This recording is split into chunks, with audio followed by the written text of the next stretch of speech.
ایک عورت حضرت حسن بصری رحمۃ اللہ علیہ کے پاس حاضر ہوئی اور کہنے لگی، میری جوان بیٹی فوت ہو گئی ہے، میں چاہتی ہوں کہ اسے خواب میں دیکھ لوں، کوئی ایسی دعا بتلائیے جس سے میری مراد پوری ہو جائے۔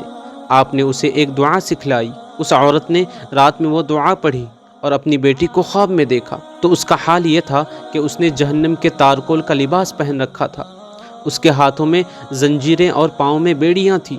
عورت نے دوسرے دن یہ خواب آپ کو سنایا، آپ بہت مغموم ہوئے۔ کچھ عرصہ بعد حضرت حسن بصری رحمۃ اللہ علیہ نے اس لڑکی کو جنت میں دیکھا، اس کے سر پر تاج تھا اور آپ سے کہنے لگی، آپ مجھے پہچانتے ہیں؟ میں اسی خاتون کی بیٹی ہوں جو آپ کے پاس آئی تھی اور میری تباہ حالت آپ کو بتلائی تھی۔ آپ نے اس سے پوچھا، تیری حالت میں یہ انقلاب کس طرح آیا؟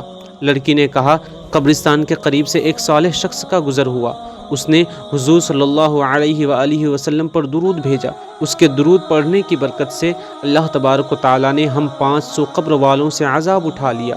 غور کا مقام ہے کہ حضور صلی اللہ تعالیٰ علیہ وسلم پر ایک شخص کے درود بھیجنے کی برکت سے اتنے بہت سے لوگ بخشے گئے۔ کیا وہ شخص جو 50 سال سے حضور صلی اللہ تعالیٰ علیہ وسلم پر درود بھیج رہا ہو، قیامت میں اس کی مغفرت نہیں ہوگی؟ فرمان الہی ہے، وَلَا تَكُونُوا كَالَّذِينَ نَسُوا اللَّهَ، گناہ کرنے میں تم منافقوں کی طرح نہ بن جاؤ جنہوں نے اللہ تبارک و تعالیٰ کے احکامات کو چھوڑ دیا اور اس کے خلاف چلنے لگے، شہوات دنیا سے لطف اندوز ہونے لگے اور فریب کاری کی طرف مائل ہو گئے۔